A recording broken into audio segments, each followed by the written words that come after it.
Thank you, Chair Cantwell, and thank you to the witnesses for joining us today. Southwest Airlines is one of the largest airlines serving my home state of Arizona, with a base at Phoenix Sky Harbor and a significant footprint at Tucson International. And due to Southwest's connection with my state, our office has heard from many Arizonans who were impacted by Southwest's 15,000 flight cancellations over the holidays. In many cases, these Arizonans were unable to be with their families for Christmas.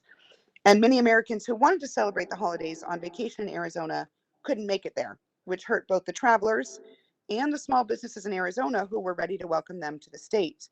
So just like so many Arizonans, the staff of Senate offices were also impacted by Southwest cancellations. One of my staffers was stranded at his connecting airport, rebooked on a flight multiple days later, which was incidentally also canceled, and never made it home for the holidays because of the disruption. So my first question is for Mr. Watterson.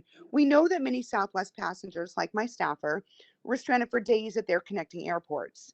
And my question is, what did Southwest do, if anything, as the cancellations increased to ensure that passengers with special needs, like unaccompanied minors, persons with disabilities, those with dietary restrictions, were safe and able to obtain food and lodging, particularly when many businesses were closed on Christmas Day? Thank you, Senator, for the question. With regards to unaccompanied minors and young travelers, early in the disruption, I can't remember exactly what day, but we can follow up with your staff. We prohibited the travel of young travelers under the age 18 and unaccompanied minors on connecting journeys. That we allowed them on just a point-to-point flight. That way, we reduced the risk of them being stranded because of a disruption in the connecting point. With regards to travelers with disabilities, we certainly, in a retrospective, looked at the number of our complaints and failures with regards to assistive devices, and we found 11 of those, and in each 11 of those, we offered replacement services for those customers while we serviced their equipment. And that rate was similar to the rate we experienced during normal times, which we believe is still too high and have efforts underway to lower that. Thank you, Senator. According to your website, Southwest has committed to, quote, reimbursing reasonable expenses incurred as a result of disruption, including meals, hotel accommodations, and alternate transportation. And on the website, the word reimbursement is used repeatedly.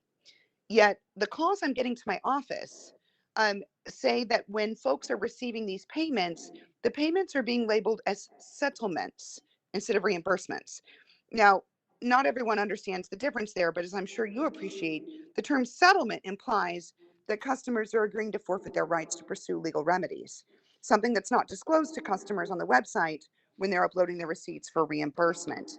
So why is Southwest describing these payments as reimbursements on the website, but as settlements when the payment is made? That's my first question.